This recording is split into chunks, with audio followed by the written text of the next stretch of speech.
ये मामला और ज़्यादा गंभीर हो गया है।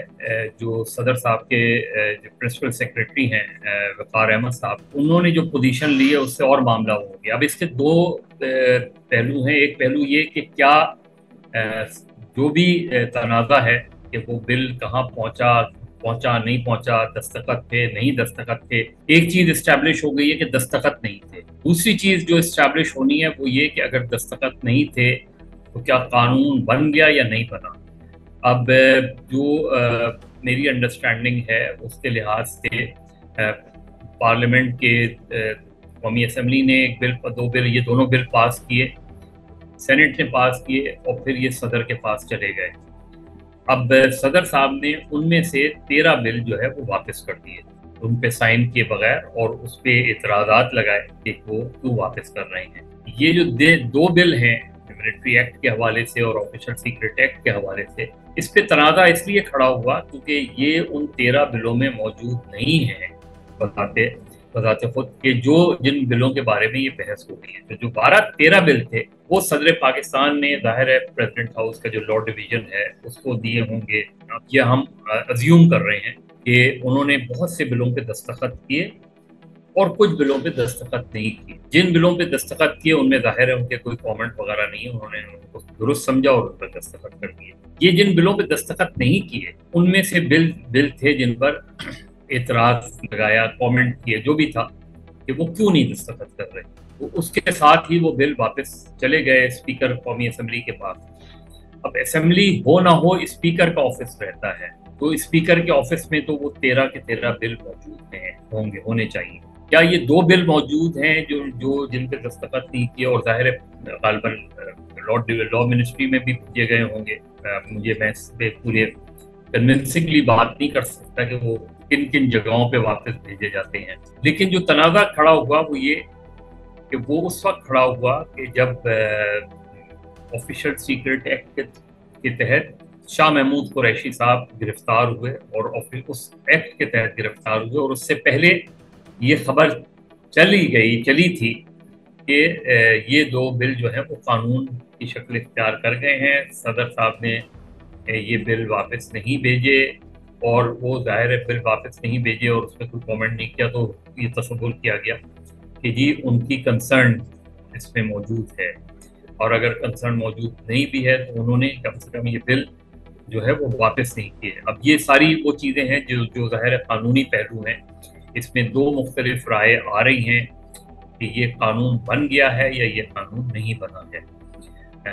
और जो कानून ना बनाने वालों की दलील है वो यही है कि चूंकि सदर ने दस्तखत नहीं किए फॉर वॉट एवर रीज़न, तो ये जब तक सदर के दस्तखत नहीं हो तो ये कानून नहीं बन सकता। और एक जो उसका मुखालिफ व्यू है वो ये है कि अगर पार्लियामेंट जो है वो बिल पास कर दे और सदर कोई एतराज़ लगाए बगैर बिल वापस ना भेजे, तो ये समझा जाता है कि ये उनकी कंसर्न इसमें है, और फिर वो खुद ब खुद कानून बन जाता है 10 दिन बाद। ये मामला लगता यही है कि ये मामला अल्टीमेटली गालिबन अदालत में जाके हल होगा। अब वो कोई जुडिशल कमीशन बनता है, अदालत ने अब तक की जो सूरत हाल है उसमें उन्होंने कोई उसको नोटिस नहीं लिया है, लेकिन पीटीआई ने जो तहरीक इंसाफ है उसने इसको चैलेंज करने का फैसला किया है। एक राय मुस्लिम लीग नून का मुतालबा है कि सदर ने अखलाकी तौर पे सदर को रिजाइन कर देना चाहिए। ये सारी बातें हैं, लेकिन ये सेटल होना बहुत ज़रूरी है। अब जो सबसे इसमें अहम मोड़ आया वो आया जब सदर ने अपने प्रिंसिपल सेक्रेटरी वक़ार अहमद को, पर्सनल सेक्रेटरी को, वापस एस्टैब्लिशमेंट डिवीजन को भेजा कि इनकी मुझे ज़रूरत नहीं।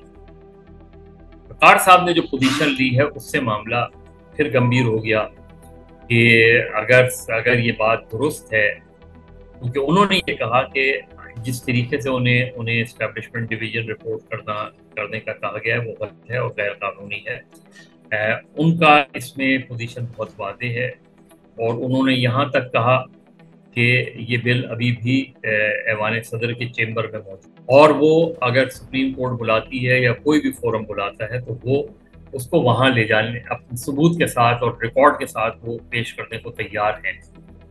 लेकिन इसमें फिर एक और मोड़ आया, और वो मोड़ ये आया कि जो अटॉर्नी जनरल हैं उन्होंने ये मौक़िफ़ इख्तियार किया कि कल, यानी गुज़िश्ता कल ग़ालिबन ये मौक़िफ़ इख्तियार किया कि कल जो है वो वज़ीर आज़म हाउस में बग़ैर दस्तखत शुदा दोनों बिल मौसूल हो गए हैं। अब वो बिल वज़ीर आज़म हाउस क्यों मौजूद हैं और स्पीकर कौमी असम्बली, जहाँ से अल्टीमेटली दोबारा अगर ये बात मान ली जाए कि दोबारा joint parliamentary session, joint session बुलाकर ही ये मसला हल हो सकता है, तो भी उन दोनों बिलों का स्पीकर के पास होना बहुत ज़रूरी है। स्पीकर तो क्या,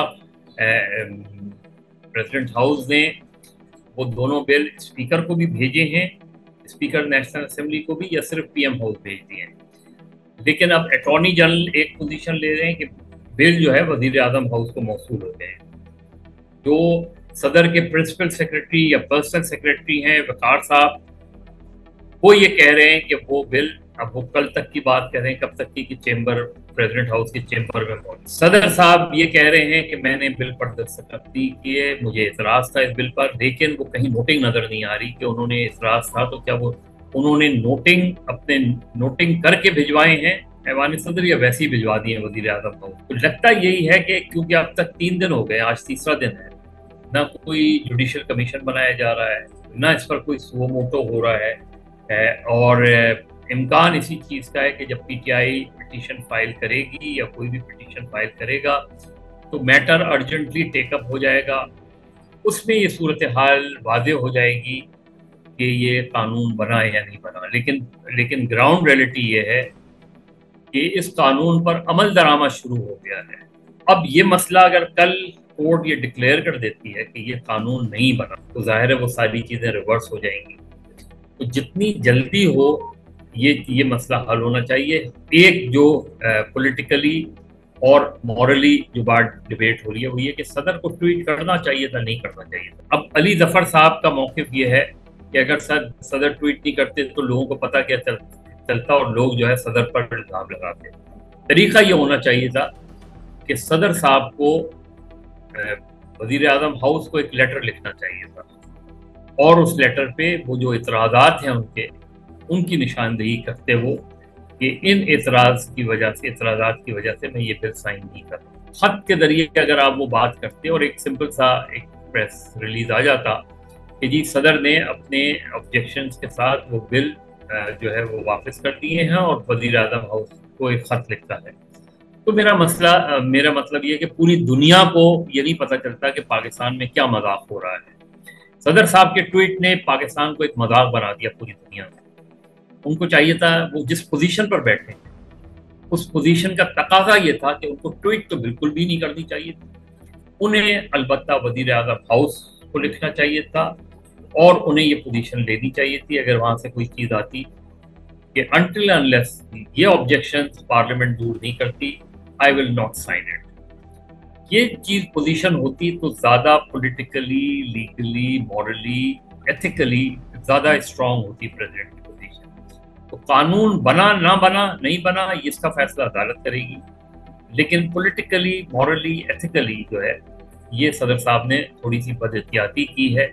जहाँ तक मुस्लिम लीग नून उनका रिएक्शन है, उन्हें भी एहतियात की ज़रूरत थी कि वो भी एकदम जो है उन्होंने चढ़ाई कर दी। इस मसले को सॉर्ट आउट तो करें, रिजॉल्व तो करें। सारा हमला आप सदर पे क्यों डाल रहे हैं? पहले मसला तो रिजॉल्व करें कि मसला आज के दिन में ऑफिशियल सीक्रेट एक्ट अमेंडेड जो है वो 2023 मौजूद है या नहीं है। अगर वो है या नहीं है इसका फैसला अदालत करेगी, लेकिन मेरा ख्याल है इस पे पॉलिटिक्स ज़्यादा हुई है और इसको रैशनली जो है ना नहीं एड्रेस किया गया। मजीद न्यूज़ अपडेट्स और डिजिटल स्टोरीज के लिए सब्सक्राइब करें डॉन न्यूज़ पाकिस्तान।